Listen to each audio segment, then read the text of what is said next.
तो दोस्तों, बाबा the explainer हाजिर है। और आज मैं एक्सप्लेन करूंगा हाल ही में रिलीज हुई एक मलयालम हॉरर कॉमेडी फिल्म जिसका नाम है कनिमंगलम कोविलाकम। फिल्म की कहानी बॉयज हॉस्टल और भूतिया एक्सपीरियंस के बारे में है। और मुझे तो भाई हॉस्टल लाइफ वाली भूतिया कहानियां बहुत पसंद आती हैं, और किसको नहीं आती।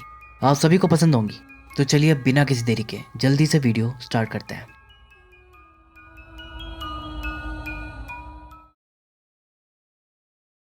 तो फिल्म की शुरुआत होती है एक बॉयज हॉस्टल को दिखाते हुए। अभी आप इसका पूरा माहौल समझो। हॉस्टल के बिल्कुल पास में कब्रिस्तान है। जैसे कि मान लो कि ये उनका हॉस्टल है। यहाँ से ये लोग निकले तो दोनों तरफ जंगल, साइड में कब्रिस्तान है और बीच में रोड जा रही है। तो उसी रोड से होते हुए इनको कैंपस जाना है। अब दिन में तो कोई दिक्कत नहीं थी, दिक्कत थी रात की, क्योंकि यहाँ के लोगों का मानना था कि एक कब्रिस्तान हॉन्टेड है। रात के समय में यहाँ पर कोई आत्मा भटकती है, इसलिए रात में कोई भी हॉस्टल से बाहर नहीं जाता। और अगर आप बाहर भी हो तो आपको अंधेरा होने से पहले हॉस्टल पहुंचना है। और ये यहाँ का एक तरह का रूल भी था और हर कोई इसे मानता था। तो ये है यहाँ का पूरा सीन। और अब कहानी शुरू करते हैं। तो फर्स्ट ईयर का एक नया लड़का यहाँ पर रहने आता है। उसका नाम था मोहम्मद रफ़ी। रफ़ी अपना रूम देखने जाता है तो वहाँ पर पहले से दो लड़के रह रहे थे। लंबे वाले का नाम था अज्जू और छोटे वाले का नाम था अभी। अब ये दोनों जो लड़के थे ये सोच रहे थे कि यार इसके साथ कैसे रहेंगे, पता नहीं हमारे टाइप का है भी कि नहीं। अब रफ़ी ने बैग से ढेर सारी किताब निकाली। तो ये बोले कि यार ये तो पढ़ाकू लगता है। फिर वो बहुत सारी दवाई निकाला। तो ये बोले कि यार ये तो बीमार है। फिर ये उनसे पानी मांगा। तो अज्जू उसको बोतल पकड़ाते कि ले भाई। इनको लगा कि वो दवाई खाएगा, लेकिन अब वो निकालता है असली सामान। बैग से बोतल निकाला, पैक बनाया और मार लिया। ये देखे कि यार ये तो अपनी टाइप का है। फिर उनसे पूछा कि भाई पीते हो? तो ये दोनों भी बोले कि हाँ भाई पीते हैं, दबा के पीते हैं। तुरंत अपनी अपनी गिलास उठाकर आगे कर दिए। फिर रफ़ी बोला कि यार गर्मी लग रही है, पंखा चलाओ। तो पता चला कि पंखा तो खराब है। और हालत देखो पंखे की, ऐसा लग रहा है जैसे सदियों से यूज ही नहीं हुआ है। रफ़ी बोलता है कि भाई टेरेस पर चलें क्या? लेकिन ये दोनों बोलते हैं कि अरे इसके लिए पहले सीनियर्स की परमिशन लेनी पड़ेगी। ये कहता है चलो कोई नहीं। फिर तीनों अपना यहीं पर चीयर्स करते हैं और कहते हैं भाई खूब जमेगी हमारी। रफ़ी तो कहता है bro we gonna rock, hero होंगे हम इस कॉलेज के। इस पर वो दोनों कहते हैं लेकिन भैया उन लोगों से बचकर रहना। ये बोला कि किन लोगों से? फिर ये बताया कि सीनियर्स लोगों का ग्रुप क्या गैंग बना रखा था उन्होंने, नॉक्शियस गैंग, मतलब खतरनाक। और उनका लीडर था एक कैप वाला टोनी। बाकी हॉस्टल का माहौल ठीक ठाक था, कॉलेज में भी सब सही था। तीनों की अब बहुत अच्छी दोस्ती हो गई थी। तीनों अपना बढ़िया से कॉलेज जाते थे, उसके बाद खूब सारी मस्ती करते थे और अंधेरा होने से पहले ही वापस हॉस्टल पहुंच जाते थे। कॉलेज में अब तीनों की गर्लफ्रेंड भी बन गई थी। सब सही चल रहा था, बस ये लोग पढ़ते वढ़ते नहीं थे, खाली बीसी करते थे। तो एक दिन क्या हुआ कि ये लोग बाहर दुकान पर बैठे टाइम पास कर रहे थे। पता ही नहीं चला कि अंधेरा होने वाला है। वो तो ये लोग 6:20 का अलार्म लगा रखे थे। अलार्म बजते ही सारे अलर्ट हो गए कि भैया निकलो अब। लेकिन दुकान वाला उनको रोकने लगा कि भैया पहले हिसाब करके जाओ, पहले का भी तुम्हारा रह रहा है। तो ये लोग बोले कि भैया बाद में कर देंगे, अभी हमें जाने दो।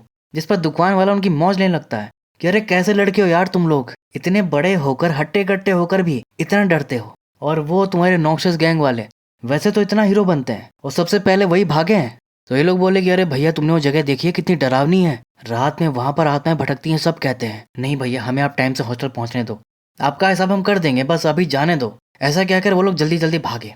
लेकिन जब तक वो कब्रिस्तान तक पहुंचे थोड़ा अंधेरा हो गया था। तो ये डर गए कि भूत उतना पकड़ ले और फुल स्पीड से भागे। हॉस्टल पहुंचे तब जाकर चैन की सांस लिए। तभी केयर टेकर इनको देखा तो डांटने लगा कि तुम लोग टाइम से हॉस्टल नहीं पहुंच सकते, समझ नहीं आता। फिर इसके बाद टोनी इनको देखा तो रोक लिया और बोला कि सारे जूनियर्स रात को 8 बजे यहाँ पर। तो ये लोग बोल दिए कि ठीक है सर। लेकिन इन्हें क्या पता था कि वो लोग रैगिंग लेने के लिए बुलाए थे। जैसे ही 8 बजे ये लोग पहुंचे तो सीनियर्स ने इनकी रैगिंग लेना शुरू कर दिया। बस वो तीनों रह गए क्योंकि वो लेट निकले थे और गेट पर ही देख लिए कि अबे तेरी ये तो रैगिंग लेने भाई, वापस चलो वापस चलो। तभी पीछे से केयर टेकर आ गया कि क्या हुआ, रैगिंग से डर के छुप रहे हो? तो ये लोग बोले कि अरे वो छोड़िए आप, ये बताओ कि ये रूम बंद क्यों है, इसमें क्या है? तो केयरटेकर ने बताया कि ये एक्स प्रिंसिपल का रूम है, यहाँ पर कुछ बुक्स रखी हैं। और फिर धीरे से कहता कि और पता है यहाँ पर महंगी वाली दारू भी रखी है। रफ़ी कहता कि तुम्हें कैसे पता, तुमने देखा है क्या? वो कहता कि नहीं मुझे बस पता है, लेकिन मैं इस रूम को खोल नहीं सकता, इसकी परमिशन नहीं है। और हाँ तुम लोग रैगिंग से नहीं बच सकते, आज नहीं तो कल वो तुम्हें पकड़ ही लेंगे। अब इसके बाद हम देखते हैं कि अगले दिन कॉलेज में एक टीचर इनको डांट रही थी क्योंकि इन्होंने अभी तक अपने असाइनमेंट सबमिट नहीं किए थे। जिस पर फिर इनकी जीएफ इनको सुनाती है कि अरे तुम लोग असाइनमेंट क्यों नहीं लिखते, हॉस्टल में करते क्या रहते हो? तो ये लोग क्या बोले कि हॉस्टल में ये बस सीनियर से छुपते फिरते हैं कि कहीं वो हमारी रैगिंग ना ले ले।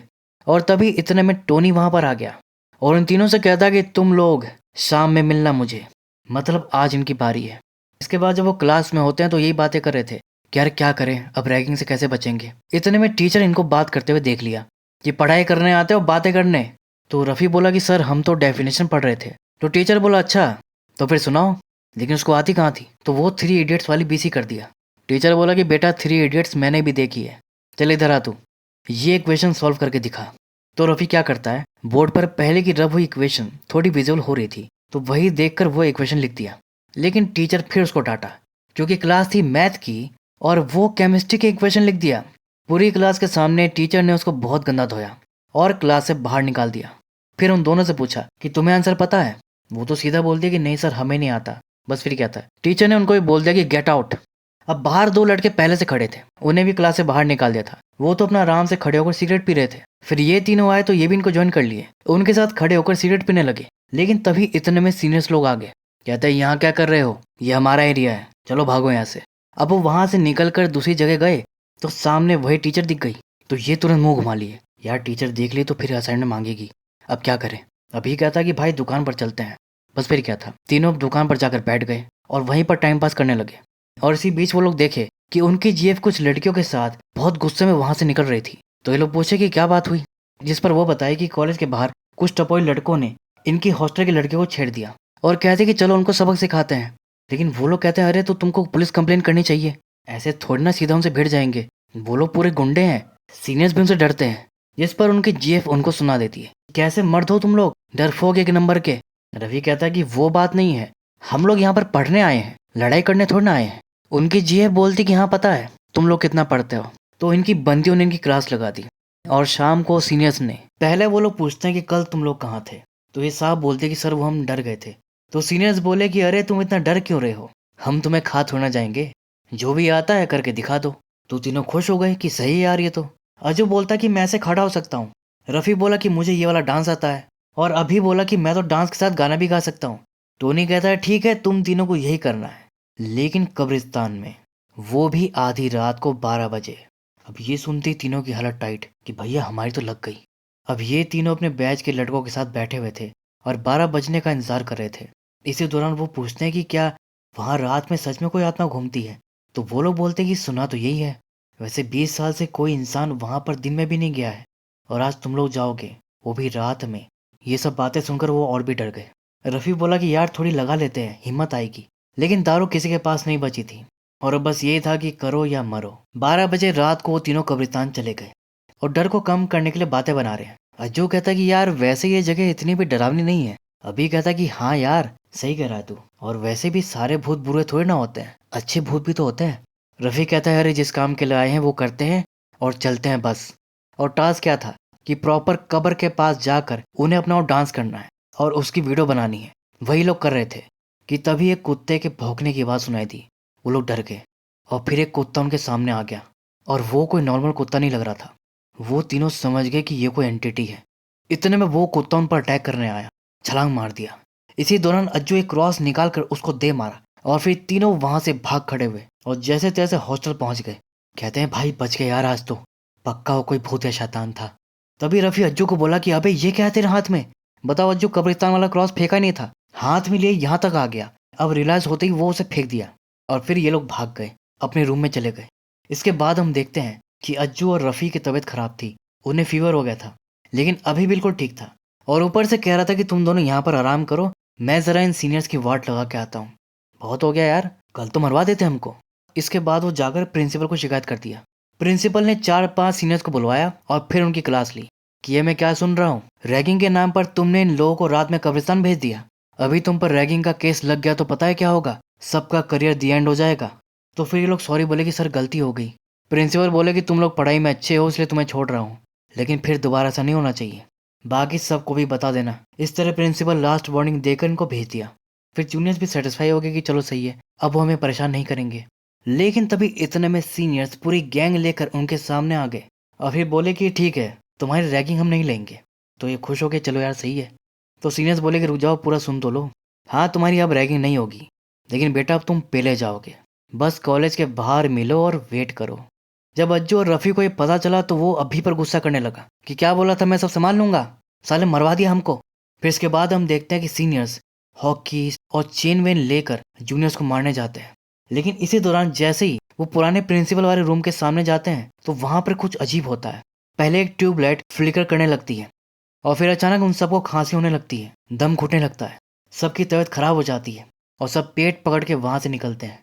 बाहर वो तीनों डरे हुए थे कि अभी सीनियर्स उनको मारने आते ही होंगे कि तभी जूनियर्स आकर उनको बताते हैं कि अरे वो लोग अब नहीं आएंगे, उनकी तबीयत खराब हो गई, उनको लूज मोशन लग गए हैं, वोमिटिंग हो रही है। तो ये लोग खुश हो गए कि चलो बच गए। फिर इसके बाद मैस में जब वो लोग खाना खा रहे थे तभी सीनियर्स लोग वहां पर आते हैं और वो पहले से ठीक लग रहे थे। तो ये क्या करते हैं, तुरंत उनके सामने जाकर उनसे माफी मांग लेते हैं। कहते हैं कि सर आज से आप जैसा बोलेंगे हम वही करेंगे, आज से आप हमारे राजा हैं, हम माहिष्मती साम्राज्य हैं तो आप हमारे बाहुबली हैं। ऐसे ऐसे बोलकर उनको चने की झाड़ पर चढ़ा दिए और ये चढ़ भी गए, खुश हो गए, कह रहे तुम तो यार अच्छे लड़के हो, ठीक है अब से कोई लड़ाई झगड़ा नहीं, आज से सब अपना अच्छे से मिलजुल कर रहेंगे और सब कुछ साथ में एंजॉय करेंगे। तो इस तरह से सीनियर्स अब इनके दोस्त बन जाते हैं, वो भी इतने बढ़िया कि उनके साथ ही अब ये लोग दारू पार्टी करते थे। तो एक रात सब अपना ऐसी पार्टी करके सो रहे थे और खूब पी रखी थी सबने। लेकिन इन तीनों को अभी भी चुल मच रही थी। इनको वो पुराने प्रिंसिपल के रूम में जो बोतल रखी थी वो चखनी थी। ये लोग देखे कि केयर टेकर भी सो रहा था तो ये चुपके से उसकी चाबी ले लिए और रूम खोलकर अंदर चले गए। फिर देखे कि अरे प्रिंसिपल का रूम तो लग ही नहीं रहा, ऐसा लग रहा था कि वहां पर लड़के लोग रहते होंगे। दीवारों पर फ्रेंडशिप वाले कोटेशन लिखी थी। अब वो सोचे कि यार दारू कहाँ रखी है, यहाँ तो कुछ नहीं दिख रहा। तभी वो क्या देखा कि बेड के नीचे कब्र थी और ये लोग भाई पी रखे थे, फुल नशे में थे। और नशे में लोग क्या करते हैं, कुछ भी बोलते हैं, कुछ भी करते हैं। कहते हैं अच्छा तो दारू यहाँ नीचे छुपा रखी है, ये देखो मार्क भी कर रखा है। लेकिन अभी कोई तीन नहीं चढ़ी थी, वो होश में था। कहता कि अरे वो उस दिन क्रॉस फेंका था ना ऊपर से, यहाँ घुस गया है वो, चलो यार यहाँ कुछ नहीं है, चलते हैं यहाँ से। लेकिन वो दोनों अड़ गए, हम तो यहाँ खोद के ही मानेंगे, हमें दारू चाहिए। और खुदाई में लग गए, खोदे जा रहे हैं, खोदे जा रहे हैं, नॉन स्टॉप खोदे जा रहे हैं, कुछ नहीं निकल रहा। लेकिन फिर भी लगे हुए हैं, नशे में जो है। लेकिन तभी एक पॉइंट पर रफ़ी रुक गया क्योंकि उसने कुछ ऐसा देख लिया जिससे उसका नशा भी उतर गया। वो बस चुपचाप उन दोनों की तरफ देखा। फिर ये दोनों आगे आकर देखे तो इनकी भी हालत खराब हो गई क्योंकि वहां पर एक कंकाल था। रफ़ी बोलता कि भाई मतलब वो कब्रिस्तान हॉन्टेड नहीं है बल्कि हमारा हॉस्टल ही हॉन्टेड है। अज्जू कहता है कि भाई ये कंकाल किसका होगा। अभी कहता है क्या है, किसका है, वो सब छोड़ो, अभी इसको बंद करो और निकलो यहाँ से। फिर वो लोग पहले जैसे उसको दबा दिए और रूम बंद करके वापस वहां से अपने रूम में आ गए। और तीनों अभी भी शौक में थे, बातें कर रहे थे कि यार हमारे हॉस्टल में तो खून हुआ है और लाश को रूम में गाड़ रखा है, आखिर किसकी लाश है ये, क्या हमें पता लगाना चाहिए। तभी इतने में वो खराब पंखा अपने आप चालू हो गया। ये लोग चौंक गए कि ये पंखा अपने आप कैसे चल गया। और तभी खिड़कियां भी बजने लगी जिससे वो डर गए कि यार ये सब क्या हो रहा है। फिर अगले दिन कॉलेज में भी वो यही सोच रहे थे। रफ़ी कहता कि यार वो सब क्या था, वो पंखा अपने आप कैसे चला। और तभी टीचर फिर उसको बोलते हुए देख लिया, फिर उसको बोर्ड पर बुला लिया कि ये प्रॉब्लम सॉल्व करके दिखाओ, और नहीं कर पाए तो आज बेटा तुम चलोगे प्रिंसिपल के पास। अब रफ़ी तो चौक लेकर बोर्ड के सामने खड़ा हो गया कि क्या लिखूं, उसे थोड़े ना आता था। लेकिन तभी अचानक उसका हाथ अपने आप ही चलने लगा और उसने वो प्रॉब्लम सॉल्व कर दी। सारे स्टूडेंट्स ये देखकर हैरान रह गए। टीचर भी उससे खुश हो गया कि वेरी गुड। फिर जब वो वापस आया तो अभी और अज्जू से पूछ रहे थे कि अभी ये तूने कैसे किया। कहता है कि यार अंदर से कुछ एनर्जी फील हुई और फिर अपने आप हो गया। उनकी समझ में नहीं आया कि ये क्या था। फिर क्लास के बाद ये लोग बाहर आए तो वही टीचर मिल गई और क्या बोलती है कि तुमने बहुत अच्छा किया, जो असाइनमेंट पूरा करके टाइम पर सबमिट कर दिया, अब तुम्हारे इंटरनल मार्क्स में कोई दिक्कत नहीं आएगी। ये तीनों फिर चौंके कि हैं, हमने तो असाइनमेंट किया ही नहीं। रफ़ी पूछता कि मैम आपको असाइनमेंट मिल गया। वो बोले कि हाँ तुमने स्टाफ रूम के डेस्क पर छोड़ दिया था ना, मुझे मिल गया था। लेकिन उन्हें यकीन ही नहीं होता, वो सोचते हैं किसी और का होगा, हमारा हो ही नहीं सकता। फिर ये जाकर चेक किए तो वाकई में वो उनकी फाइल्स थी और उसमें प्रॉपर असाइनमेंट लिखा हुआ था। तब इनको समझ में आया कि ये सब वो रूम वाला भूत कर रहा है। और रूम में फ्रेंडशिप वाले कोटेशन लिखे थे, मतलब वो फ्रेंडली भूत है, तभी हमारी हेल्प कर रहा है, वो हमारा दोस्त बन गया है। लेकिन अभी कोई बात नहीं पच रही थी कि यार ये सब क्या बोल रहे हो, ये भूत हमारा दोस्त बन गया है और हमारी हेल्प कर रहा है। तो दोनों ऑफेंड हो गए कि भाई भूत बोल के इंसल्ट मत करो उसकी, अरे वो अपना ब्रो है, पॉजिटिव एनर्जी बोल। तो अभी कहता अच्छा चलो अभी टेस्ट कर लेते हैं, अभी दारू खत्म हो गई है, अपने ब्रो से बोल के दारू मंगा, बोलो अपने ब्रो से कि इस खाली ग्लास में दारू भर दे। जिस पर रफ़ी कहता कि ब्रो जो ये कह रहा है वो कर दो और इस गधे को दिखा दो अपनी पावर और दोस्ती। तो पहले तो कुछ नहीं होता, लेकिन थोड़ी देर के बाद ही ग्लास में अपने आप दारू आ जाती है। मतलब भूत है कि जिन है, विश भी पूरी कर रहा है।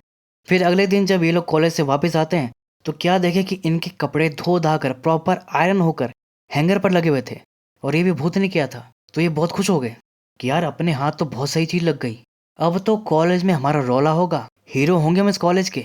और ऐसा होता भी है, हर फील्ड में अब ये सबसे आगे निकलने लगे, चाहे वो पढ़ाई हो या स्पोर्ट्स। इनफैक्ट वो जो टपोरी लड़के लड़कियों को छेड़ते थे, उनको भी ये लोग एक दिन पीट दिए, एक एक घूसे में उड़ा दिए उनको। और पावर इनको मिल रही थी भूत से, मतलब कोई मिल गया कि जादू की तरह वो इनकी हेल्प कर रहा था। कॉलेज के सबसे नाकारा और डरपोक लड़के, जिन्हें सब 3 इडियट्स भी बुलाते थे, एकदम से कॉलेज के हीरो बन गए थे। तीनों अपनी लाइफ को अब खूब एंजॉय कर रहे थे। ऐसे ही एक दिन अभी कहता कि यार ब्रो ने हमारे लिए इतना किया है, हमें भी उसके लिए कुछ करना चाहिए। अज्जू कहता कि भाई ब्रो को क्या चाहिए था, दोस्ती। हम लोगों के रूप में उसको नए दोस्त मिल गए, तो हमारे साथ वो भी खुश होगा, है ना ब्रो? खुश हो ना तुम? जिस पर भूत फिर से खिड़कियां बजा देता है, और इसका मतलब ये लोग समझते हैं कि वो कह रहा है कि हाँ वो भी खुश है।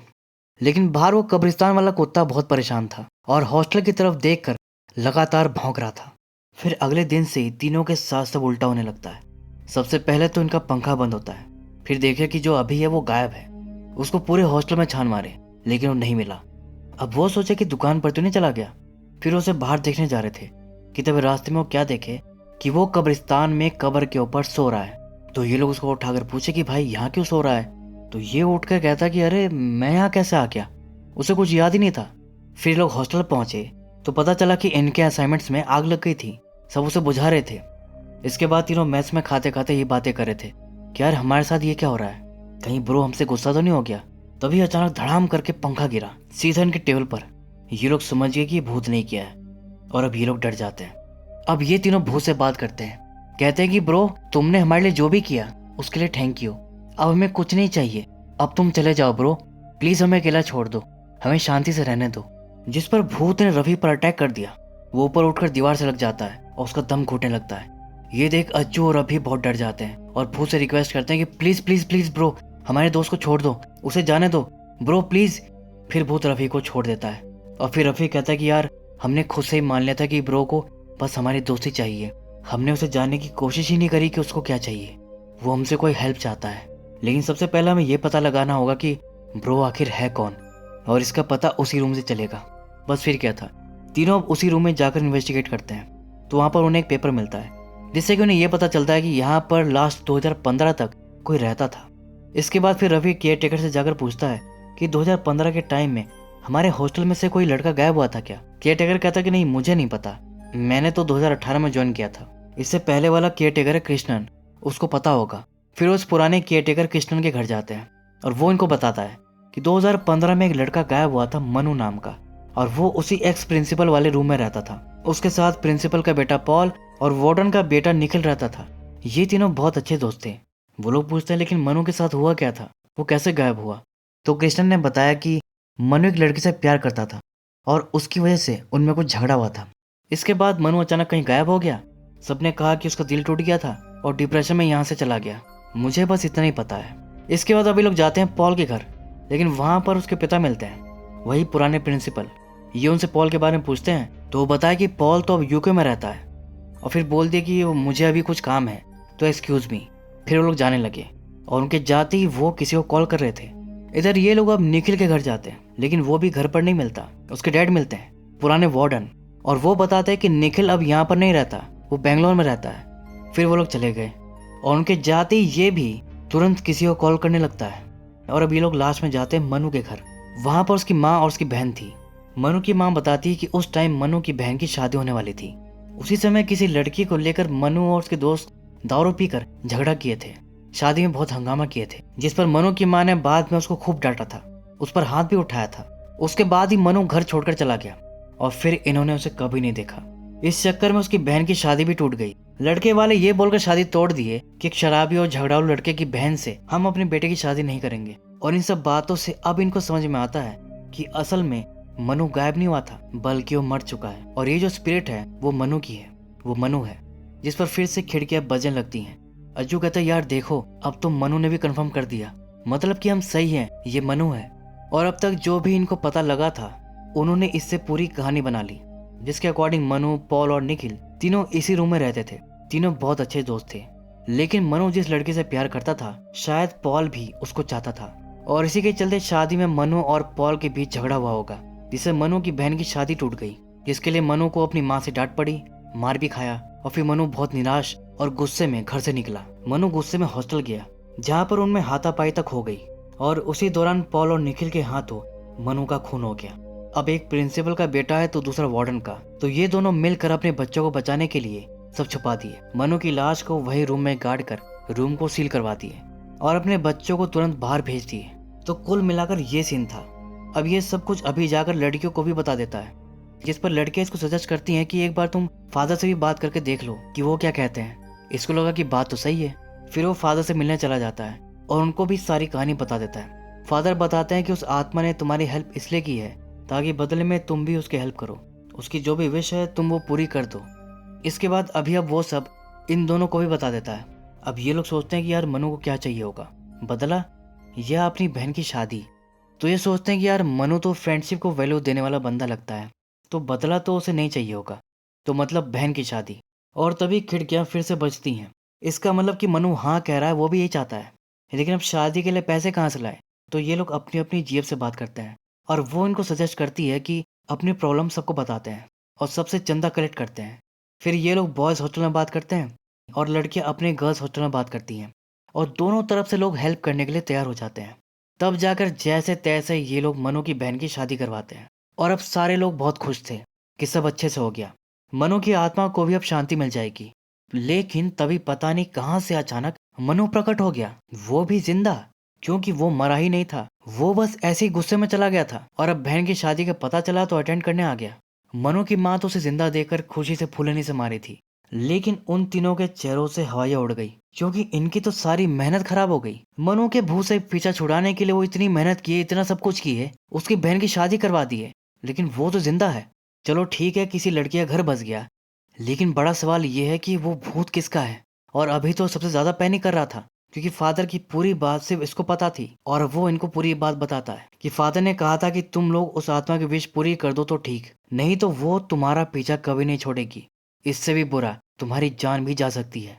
अभी ये सुनकर वो दोनों भी डर जाते हैं, कहते भाई अब क्या करें। अभी कहता कि यार फादर ने कहा था कि हेल्प चाहिए होगी तो बताना, उनको बुलाते हैं। रफी कहता ठीक है भाई, फादर को बुला ले और जरा पैक बना दे यार, मेरा दिमाग काम नहीं कर रहा। फिर अभी तीनों के ही लिए पैक बनाकर लाता है, लेकिन तभी वो नोटिस किए कि तीनों के ग्लास में से बाल निकलता है, वो भी लंबा, मतलब किसी लड़की का। तब जाकर इनको समझ आता है कि जिस भूत को ये लोग ब्रो ब्रो कर रहे थे वो ब्रो नहीं सिस है और उसका नाम मनु नहीं अनु है। और अब लास्ट में फिल्म का सबसे डरावना सीन आता है। हॉस्टल की छत पर अनु का भूत दिखाई देता है, लेकिन वो सबको दिखाई नहीं देती, उसे सिर्फ वो कुत्ता देख पा रहा था और इसीलिए वो हॉस्टल की तरफ देखकर भौंकता रहता था। अब क्योंकि तीनों को समझ आ गया कि वो कोई अनु है तो वो लोग उसे सॉरी बोलते हैं कि अनु सिस, हमसे समझने में गलती हो गई, हमें बस एक मौका और दीजिए, आप जो चाहती हैं हम वही कर देंगे। तब अनु शांत होती है, उनके लिए पंखा फिर से ऑन हो जाता है और तीनों अनु से प्रॉमिस करते हैं कि अब वो उसको अच्छे से समझेंगे और उसकी जो इच्छा है वो पूरी कर देंगे। और इसी के साथ ये फिल्म यहीं पर दी एंड हो जाती है। लेकिन अब आप सोच रहे होंगे कि यार ये क्या, कहानी तो अधूरी रह गई क्योंकि इन्होंने इतना ही बनाया था, ये इसका पहला पार्ट था और अभी इसका सीक्वल भी आना है जिसमें कि हमें अनु की कहानी पता चलेगी कि उसके साथ क्या हुआ था और अब ये देखना है कि कैसे ये लोग उसकी हेल्प करते हैं। तो दोस्तों आज के लिए इतना ही, बाकी एक्सप्लेनेशन आपको पसंद आई तो वीडियो को लाइक और हाइप जरूर कर दीजिएगा। मैं अब आपको मिलता हूँ अगली वीडियो में, तब तक के लिए take care and keep watching.